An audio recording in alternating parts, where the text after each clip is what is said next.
Olá, seja bem-vindo a mais um encontro com conhecimento. Hoje nossa aula será de filosofia e comentaremos uma parte da habilidade 305. Eu me lembro de quando eu era criança, há mais de 20 anos atrás, quando ainda havia telefone com fio e as pessoas usavam um aparelho celular para oferecer como valor de entrada em um apartamento, em um imóvel, que imaginava e ouvia falar sobre o futuro. Na imaginação da criança, o mundo teria carros voadores, skates que levam para o céu, teletransporte e armaduras que permitem viajar pelo espaço sideral. Só que nós crescemos, e parte do nosso crescimento vem quando resolvemos substituir a imaginação pelo senso de realidade, a fantasia pelos dois pés no chão. Embora muitos adultos não tenham abandonado o mesmo sonho que eu tinha quando era criança, crescer é necessário. O futuro hoje me parece um cenário tenebroso, embora muitos adultos não tenham ainda saído da adolescência e acreditam que o futuro será repleto de brinquedos para pessoas crescidas. Para quem saiu da infância, a imagem do futuro pode tornar um pouco mais dura, mas crescer é necessário. Existe uma relação de incompatibilidade entre o que consumimos e o que a natureza é capaz de nos oferecer. O que nós consumimos após séculos de capitalismo está levando o mundo a uma crise ambiental. No entanto, esse padrão de consumo desenfreado ocorre principalmente em países desenvolvidos. E por quê? Nos países pobres, por conta do valor do salário mínimo, dos impostos que são cobrados regressivamente sobre os produtos são muito caros. A maioria da população do nosso país não tem dinheiro para trocar de carro, celular, geladeira e uma infinidade de badulaques tecnológicos todo ano. Já nos países ricos, por conta de um valor mais elevado dos salários das classes média e baixa, até os mais pobres possuem um poder de compra relativamente alto se compararmos com os nossos padrões. Você já deve ter visto vídeos que mostram como é barato comprar as coisas nos Estados Unidos ou na Europa e o quanto de coisas você consegue comprar num supermercado com um mero salário mínimo. Isso nos leva ao seguinte problema que vai aparecer na tela para você. Qual será o impacto do nível de consumo do primeiro mundo para os países mais pobres? Você já ouviu falar em ética ambiental? Não? O ambiental é fácil de entender a que se refere. Agora, você sabe o que é a ética e qual a diferença dela para a moral? A moral se refere aos nossos costumes, práticas, hábitos. É o que nós fazemos. Já a ética se refere a uma reflexão sobre o que fazemos. Envolve sempre perguntar: será que o que estamos fazendo está correto? Quando nos fazemos essa pergunta, nós entramos no campo da ética. Só que a ética ambiental também envolve uma dimensão política. E a política é uma reflexão não sobre como nós agimos, mas sim sobre como os sistemas econômicos e os governos agem.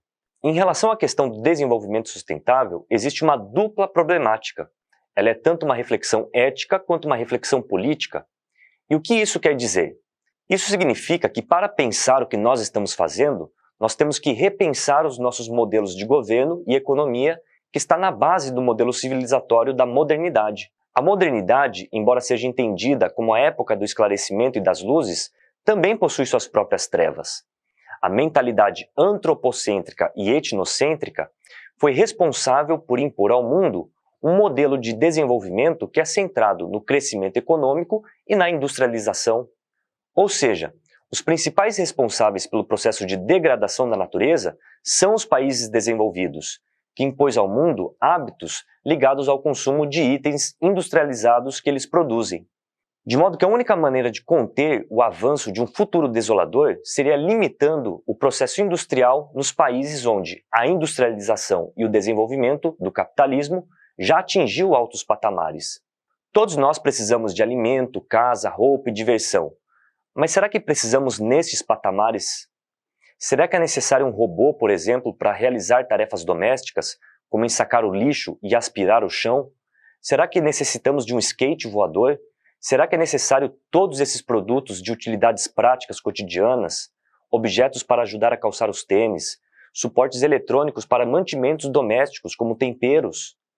Todos esses produtos usam recursos naturais, como derivados do petróleo e metais. Elementos que são necessários para a criação de uma infraestrutura tal como aquelas que invejamos nos países de primeiro mundo. Agora, se todos consumirem tanta inutilidade e porcaria, faltarão elementos para o terceiro mundo criar a sua infraestrutura de primeiro, condenando, portanto, os países periféricos, como o Brasil, a Nigéria e outros, a uma pobreza estrutural que será insanável por séculos, porque faltarão recursos naturais. Isso também será um problema para o primeiro mundo. Pois embora as ilusões da infância façam a gente acreditar que teremos carros voadores, o fato é que no futuro os países desenvolvidos também não tenham como renovar os seus aparelhos tecnológicos porque faltarão recursos naturais. Ou seja, teremos um futuro com um terceiro mundo miserável, sem hospitais, estradas, redes elétricas, e um primeiro mundo com progresso tecnológico estagnado, ambos pela falta de recursos naturais. Isto quer dizer que a crise ambiental vai impor um limite para o desenvolvimento da própria tecnologia. Ou seja, será mais fácil o europeu e o americano não conseguir trocar seu tablet e seu carro daqui a 100 anos do que adentrar na esfera quântica das viagens espaciais. A solução seria apresentar um princípio de justiça como equidade em escala global. Mas na prática os países desenvolvidos são pouco altruístas, pensam apenas nas suas riquezas, descumprem legislações internacionais e nada acontece a eles. O ex-presidente dos Estados Unidos, Donald Trump, por exemplo, quando anunciou a saída dos Estados Unidos do Acordo de Paris, não sofreu nenhuma consequência, não aconteceu nada a eles. Ou seja, eles continuaram a produzir eletrônicos e o mundo todo os consumiu. Em 2069, se talvez houver futuro, quando aquela criança que sonhava com viagem no tempo estiver velha, meus netos ou filhos olharão para um mundo sem árvores e perguntarão para mim: o que você fez para impedir isso? E eu responderei com tristeza: eu troquei de celular e carro de 2 em 2 anos, mudei meu guarda-roupa todo ano, deixei de pedalar para ir em locais próximos, passei horas mexendo no celular e no computador, comprei até um novo porque quebrei a porcaria que não funcionava mais. Comprei todas as novas gerações de videogame, tendo mais de 30 anos.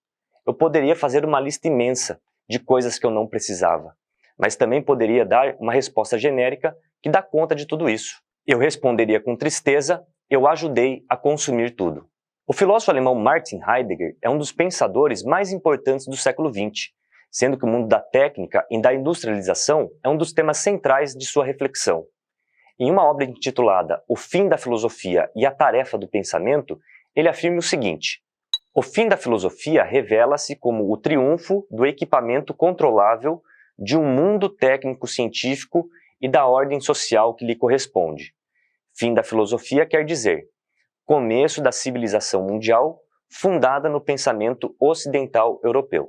Gostaria de frisar essa parte com vocês.